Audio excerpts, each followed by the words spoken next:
So, hello, my dear students, and welcome back to another fresh new episode of your homeschooling and digital learning process. Today, in this particular episode, we'll be taking our Merchant of Venice Act 2, Scene 2 a bit further from line number 120. So, till now, we have witnessed the antics of Lancelot Gobbo as well as we find him teasing his father. Now, today, it's a time when he will be approaching Bassanio to work under him. So, this is your digital classroom, and let's begin our show. Enter Bassanio with Leonardo and other followers. Bassanio, you may do so, but let it be so hasted that supper be ready at the farthest by 5 of the clock. See these letters delivered.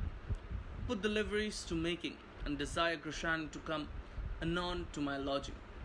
So, what Bassanio is telling here, Bassanio has entered the scene with Leonardo and few other followers. Now, he has to leave for Belmont. Keep that thing in mind. Okay, so what he says to a servant that you may do so, but let it be so hasted that supper be ready at the farthest. That means just speed up your work and make sure that the supper, the dinner is ready by 5 o'clock somewhere. And then see these letters, he's assigning a job that see these letters are delivered and get the servant's clothes ready. These are the instructions that he's giving, and the final instruction is tell Gratiano to come to my house immediately. That means anon is at once. Liveries means uniform, and at the farthest is latest. Lancelot, to him, father. So Lancelot says, please speak to him. Whom did he say this? He said this to old Gobbo, his father. Then Gobbo immediately moves forward and speaks to Bassanio. He says, God bless your worship. It's kind of a respectable greeting or respectable form of addressing someone. That is sir. Okay, so Bassanio, Gramercy, wouldst thou aught with me? What Bassanio says? Bassanio denotes a thank. That means gramercy, denoting thanks. He says, what do you want from me? Or he asks a question, do you need anything from me? Then Gobbo says, here's my son, sir, a poor boy. Here's my son referred to as Lancelot. Then Lancelot, not a poor boy, sir, but the rich Jew's man that would, sir, as my father shall specify. What Lancelot is telling, not a poor boy, sir. I'm not a poor boy, but I am the servant of the rich Jew. That means I'm servant of Shylock.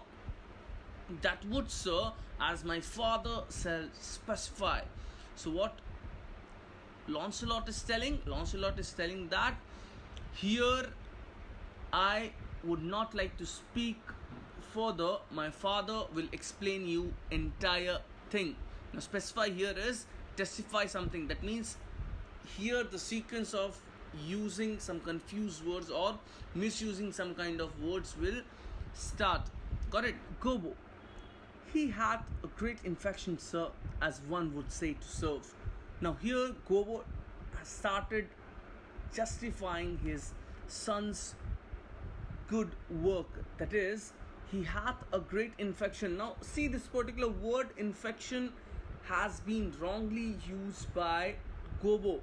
Instead of the word affection, he has used infection here. Got it? That means a desire. Okay, so he hath a great infection, sir, as one would say, to serve. That means he had a great desire to serve anyone.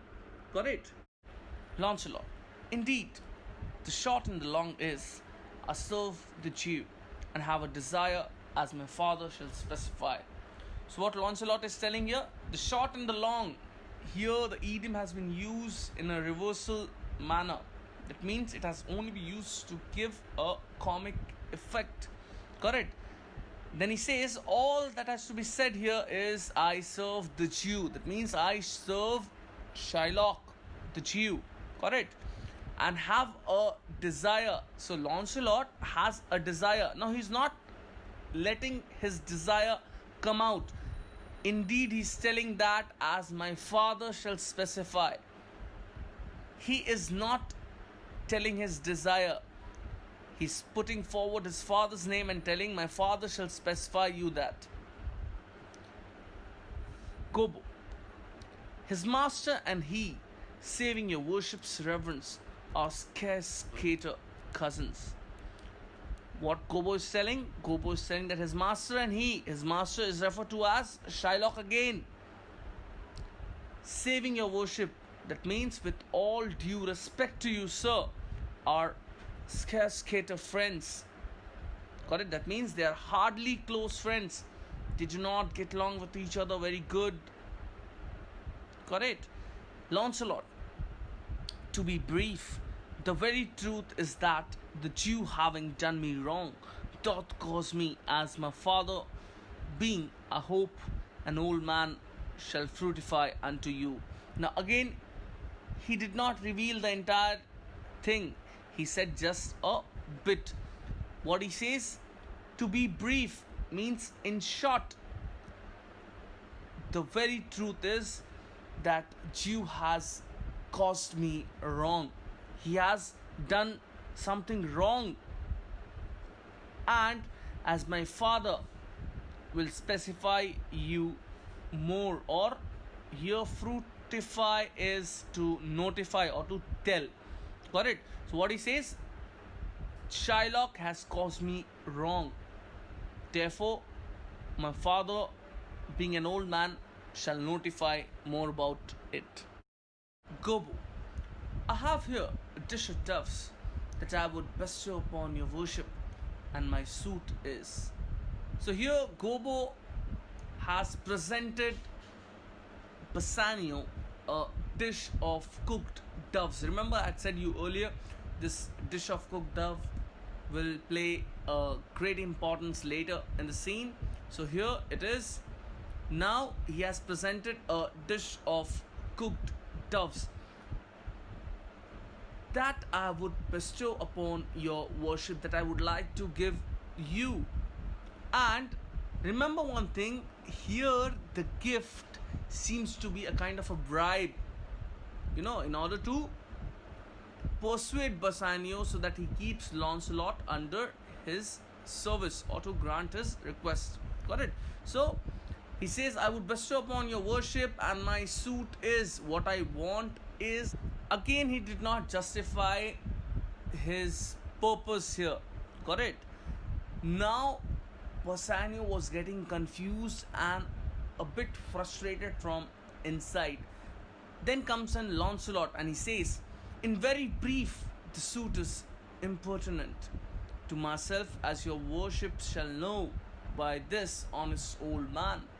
And though I say it, though old man, yet poor man, my father. See the confusing statement, how these two people are trying to bribe, or either they're trying to play with their words and confuse Bassanio. They are not demanding directly. Indirectly, they are speaking something and making Bassanio get confused. Got it? Okay. In very brief, that means in short, the suit is impertinent. Here he means relevant. Got it? Impertinent here means relevant according to Lancelot. To myself, that it means it is suiting to me, as your worship shall know from this honest old man, that is Gobbo. Again he lends it down to his father and he says that this particular old man, who's my father, will tell you more about it. And Bassanio gets frustrated now. And though I say it, though old man, yet poor man, my father. What he's telling, although it is I, the old man's son, who is selling everything, but remember, he's my father, though old and poor. Bassanio, one speak for both. What would you? So Bassanio ultimately gets frustrated and he loses his patience and he says, any one of you speak. What would you means, what do you want from me? Lancelot, serve you, sir. So finally Lancelot reveals that he wants to serve Bassanio Then Gobbo. That is the very defect of the matter, sir. Now see here, the word defect has been used in opposite term. See, these people are using these opposite words or reverse words only just to create a comic effect. That's it. So that there is a brief of comedy among the audience who are watching the play. Correct? So that is the very defect of the matter, sir. That means that is the conclusion of everything. Bassanio, I know thee well. Thou hast obtained thy suit. Shylock thy master spoke with me this day, and hath preferred thee. If it is a preferment to live a rich Jew's service, to become the follower of so poor a gentleman. So what Bassanio is telling here? Bassanio is telling here, I know you well. Thou hast obtained thy suit. That means your request is granted. Now you can be under my service. Shylock, thy master, spoke with me this day. Means Shylock was your master. He has spoken to me today and hath preferred thee, and he has recommended you. Now see how Bassanio's wit is shown here.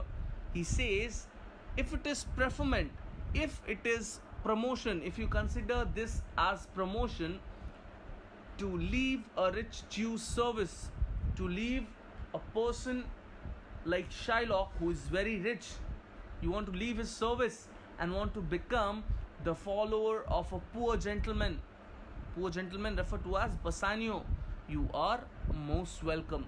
So what he says, if you consider leaving rich Jew's service and following a poor gentleman like Bassanio's service as a promotion, you are most welcome here. Lancelot, the old proverb is very well parted between my master Shylock and you, sir. You have the grace of God, sir, and he hath enough. So Lancelot mentions about the old proverb. You can write the old proverb. That means the grace of God is gear enough. See, I have written it here. The grace of God is gear enough. Now what Lancelot says? Lancelot says that the old proverb, that is the grace of God, is very well parted between my master Shylock and you. What does it mean? It is well divided between Shylock and Bassanio. Why does he say so? Because it means that the man with the grace of God has all he need for his salvation. Now here it is referred to Bassanio, who is a Christian and has the grace of God, while Shylock has earthly possession, materialistic possession. That means he's only rich, but he's not having the grace of God.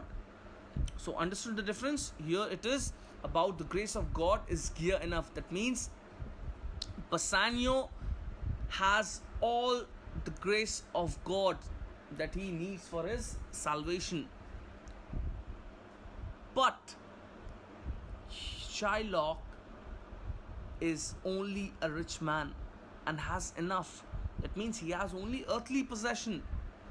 He's not having his needs for salvation. Correct? This also shows that Lancelot was very witty enough and his remarks were intelligent enough to console or impress any person. Bassanio, thou speakest it well. Go, father, with thy son. Take leave of thy old master, inquire my lodging out. To his followers, give him a livery, more guarded than his fellows. See it done. So what Bassanio is telling here to Lancelot first? He's telling, you speak so well. Then he turns towards old Gobbo and says, Go farther with thy son. Father referred to as old Gobbo, son referred to as Launcelot. Take a leave of thy old master and inquire my lodging out. He says to Launcelot, take a leave of thy old master. That means you can leave the service of Shylock now and inquire my lodging out. Find out the way to my house. Then he turns towards his followers and he says, give him a livery. Two instructions. Give him a livery. That is, give him a uniform. Now, what are the specific characteristics of this particular uniform? See the word more guarded. More guarded referred to as it's braided or more ornamental or more fashionable. Got it? Than his fellows, than other servants. So here Lancelot is going to get a uniform which is more fashionable than his other fellow companions. And then he says, see it done. See that? This is done. Lancelot, farther in, I cannot get a service. No, I have never a tongue in my head. So what Lancelot is telling here? Lancelot is telling here, Father, please go inside. Here it suggests that he's asking his father likely to go inside Bassanio's house or come along with him. Got it? Okay, I cannot get a service. No, I have never a tongue in my head. This means that Lancelot could not speak for himself. Got it? Lancelot could not speak for himself. Just now we have seen that Lancelot's father, old Gobbo, was speaking on behalf of him. Got it? So the word I have never a tongue in my head, what does it mean? It means that Lancelot cannot speak for himself. And one more thing, students, notice here that here and throughout this particular speech, Lancelot is just joking by saying the opposite of what he actually means. Got it? Well, looking on his palm, if any man in Italy have a fairer table which doth offer to swear upon a book, I shall have a good fortune.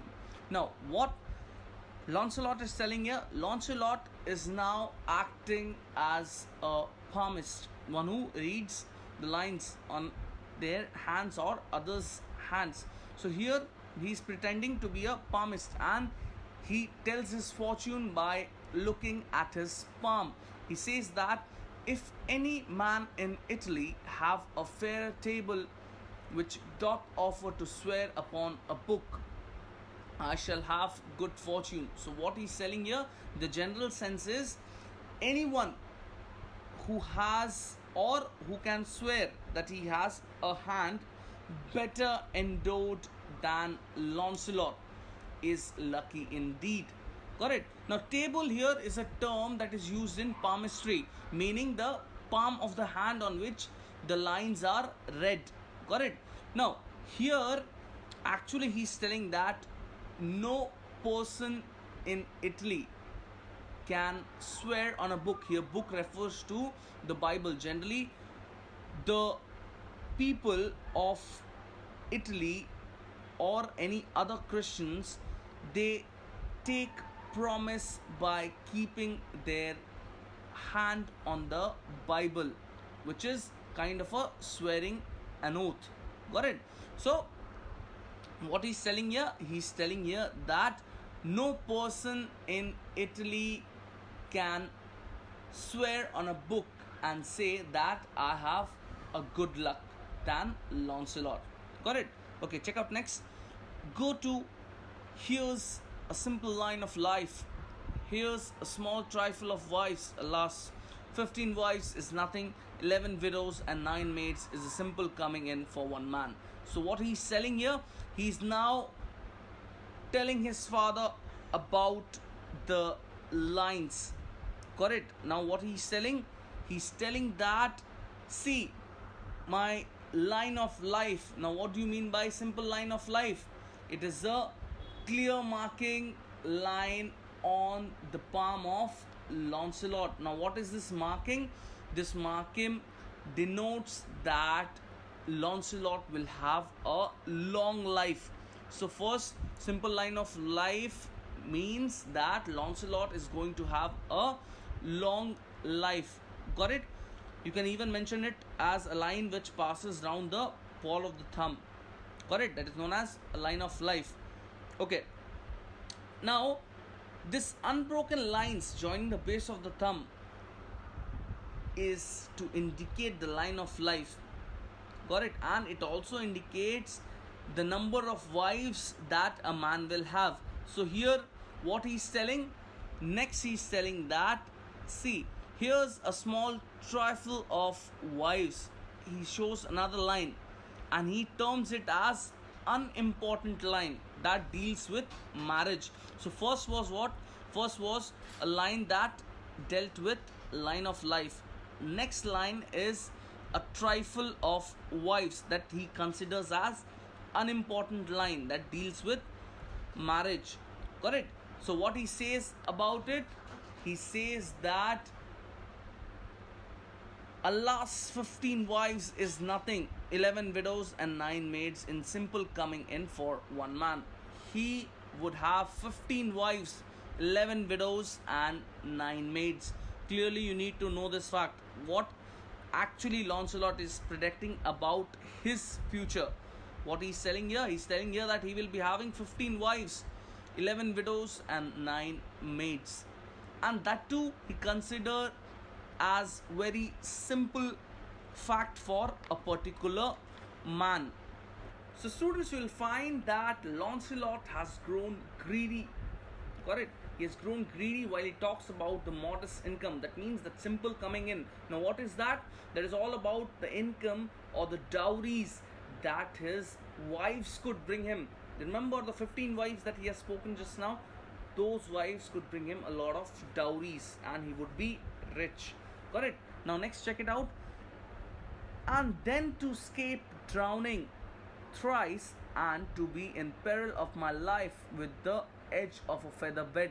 Now he mentions about escaping from getting drowned. See, he says then to escape drowning, underline and write, I am to escape drowning thrice. That means 3 times. Just mention it down there. You need to collect all the points that Lancelot has comically uttered out in this particular speech. Got it? So he says that I am to escape drowning 3 times. And the next sentence, just check out. And to be in peril of my life with the edge of a feather bed. He would be in fear of his life with the edge of a feather bed. Now students, what does Lancelot actually mean when he says to be in peril of my life with the edge of a feather bed? Now Lancelot here is acting as a palmist and he is looking at his palm and guessing his fortune or maybe delivering a statement about his fortune. So when he uses this particular term, peril of my life with the edge of a feather bed, he says that one time I shall be in danger of losing my life, but I also see a symbol of a bed. That means I will be becoming a wealthy person by marrying 15 wives. Got it? So this is the conception where he uses that particular line, to be in peril of my life with the edge of a feather bed.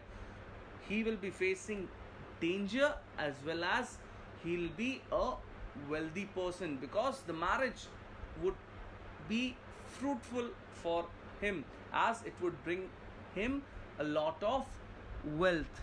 Got it? So these are the simple escapes that fortune would bring for Lancelot. Okay, well, if fortune be a woman, she's a good wench for this gear.